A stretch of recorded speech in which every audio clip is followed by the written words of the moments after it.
some of y'all wanted a follow-up to my video about what it's like to do this work, to be like a professional psychic. So here's part 2.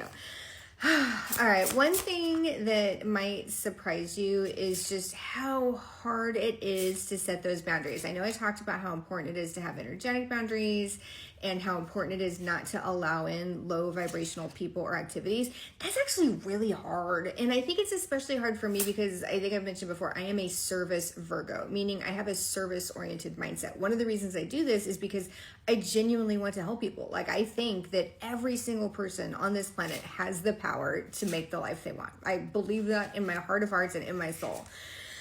So I do this so I can help people do that specifically. So it's really hard when I meet somebody who's just super low vibrational and I want to help them. That's that service Virgo thing. But because I do this for a living, I can't allow that low vibrational energy in my life. I can't let it like suck me down.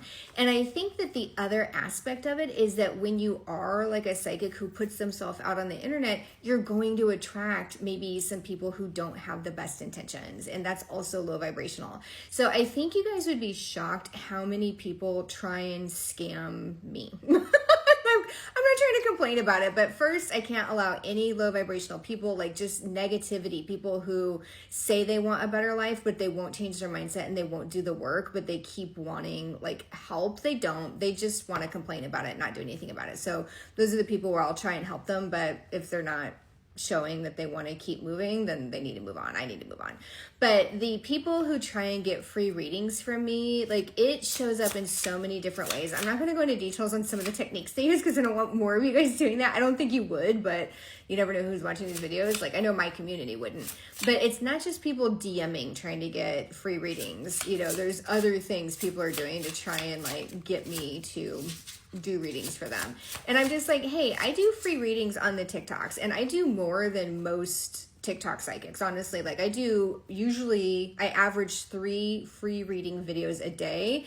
A lot of people do 1, you know what I mean? And I'm not bragging. I'm just saying that's my schedule. That's what I'm doing. And I do it because I love it. But I'm like, don't ask for more on top of that. You know what I mean? Like it's an unequal energy exchange at that point to be like, I saw your video. Can you just answer this question? You know?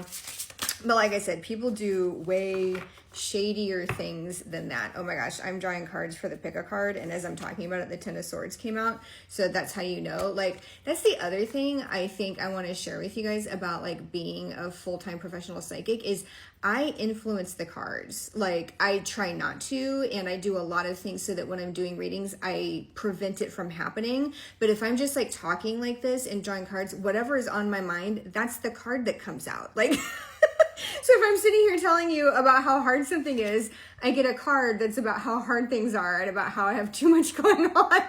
So it's just very funny. So that's another thing, especially if you're considering doing this professionally, that's another thing to watch out for is that people talk about how the reader can misinterpret the cards sometimes, but what people don't talk about enough is that if your energy is strong enough, the card's going to come out based on like what you're thinking about. So when I say it's so important that I keep myself mentally and emotionally healthy, that includes self-awareness. That includes understanding where I am emotionally that day and how much that could influence which cards actually come out. And then even if it's happening and I wasn't consciously aware of it, like I pay attention to the cards and I have to ask myself, like, did that come out because that's what I was thinking about? Am I influencing the cards too much? And I'll do a reset, you know? So when I say self-awareness, it's the daily self-awareness to make sure that I'm maintaining healthy boundaries and keeping myself healthy. It's the daily self-awareness of like, how am I doing my rituals to kind of clear the decks before I start a reading? And then it's also noticing during the reading, okay, am I influencing this too much? So you might have heard me mention in readings, private readings or in my TikToks, I'll be like, oh, that card came out earlier, but I put it back because I wasn't sure. And then it came out again. So usually when that's happening, I'll be thinking about like, breaking a bad habit, and then the devil card comes out as confirmation, you know, that I need to break a bad habit. I'm not reading for me, so I'll put the devil card back. I'll knock on my deck 3 times to reset it. I might then even just take a moment and reground myself, talk to my spirit guides, and just be like reinforcing, I'm doing this reading for this person. What's the answer for that person? Or, hey, I'm doing a collective reading. What's the card or the energy for the collective? Not for me, but for the collective. So it's this like constant awareness that you have to cultivate as you cultivate your gifts in order to make sure that not only are you interpreting correctly, you know, objectively, honestly, but also that your energy isn't influencing which cards come out. And I don't hear a lot of people talking about that. But I, you know, my goal is to be honest about what it's like to do this. And it requires a lot of constant self-work. And like, I'm constantly doing my own shadow work because I don't want my own shadows to unintentionally influence the interpretations as well as the cards that come out. So I'd say that's probably one of the biggest things people don't realize is how important that is. So yes, just keeping out the low vibrational people, like the amount of people who are trying to like scam me. And I get so many DMs from people like offering to pay my bills and offering this, that, and the other things. These are all scams. These are not people who are trying to sponsor me. This is not on the up and up. So if you are trying to build a following, just be aware that like people do DM like sweetheart scams, money scams, just all sorts of things to people. Even like you're just going to attract more attention, which means you're going to attract more bad attention too, you know, so just be aware of that. And so also if you're DMing me and you're on the up and up, if I come across as being like a little like careful, that's why like 90% of my DMs are not on the up and up that I receive.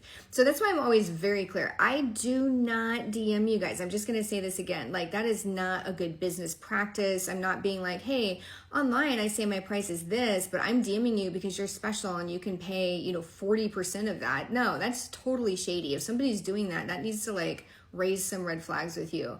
So I still have people who DM me and are like, oh my gosh, someone was DMing me and I realized it wasn't actually, yes, there's tons of fake accounts. I have a whole pinned video about it. But that also really surprised me was just how much scamming goes on, especially in the psychic community. So you get a lot of imposters in the psychic community. And I'm just like, hey, put that energy into building your own following. One of my friends told me that she had 2 different accounts DM her, and they DM'd her like readings in her DMs, which again, I do not do, pretending to be me. And she's my real life friend. She knows it's not me, right? And she's like, Abby, the readings were actually pretty good. I'm like, great, they should start their own accounts then. Leave my people alone. Or like I'll be doing a live and I'll see one of the like fake accounts join the live and then they're DMing people while I'm live, and people will be like, hey, I'm pretty sure the person DMing me while you were live wasn't you. And I'm like, no, I don't have people DMing on my behalf either. So I do want to kind of answer that question because I get that sometimes. Like, no, I don't have a team that's out there like DMing you while I'm live. Like, that's crazy. Go to my website if you want to buy a reading. I don't market like that. I just don't work like that. But that's one of the things that surprised me is because I have such a strong like corporate business background and I'm used to being this like really trusted like consultant and advisor.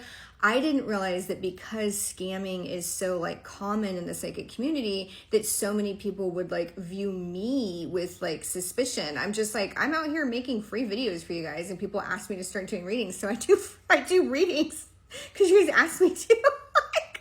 Like it just cracks me up, but I understand now why there's so much suspicion in the community because there is a lot of shady behavior. So if you follow other readers, all the legitimate ones do what I do. Like they post their free content, but they don't DM first. You know, they have hopefully a website. So it's like legitimate business because the website protects you and me. You know, it's legitimate. You get an order number. Like it's a third-party payment processor and web hosting. They're legitimate too, and they enforce business rules and business practices on their site too. So that's why I'm like, I'm never going to be like, just anyway, unless I'm on a live and I take a Cash App and deliver the reading on the live. Like that's very different. Otherwise, it's like you buy it on the website. So I don't know if you guys are aware of how much like people are trying to scam me. So the shadiness goes both ways, I think is what I'm trying is people pretending to be me scamming you, and then people trying to scam me, not just the free readings, but like I said, they do the money scams and things like that. TikTok does not like it when we talk about this, you know, so these videos never do well when we say some of those words, but you know, I don't even know what other word to use. So I want to be honest about that. But I think that is one of the things that really surprised me getting into this professionally, is just how much like of this is going on bi-directionally. So just please stay sharp. Please stay on the lookout. Don't get scammed, you know, and understand that if I'm ever like a little suspicious when you guys DM me, it's because most of my DMs that I receive are not good. I'm just going to say I'm not good in any number of ways. All right, stay safe out there.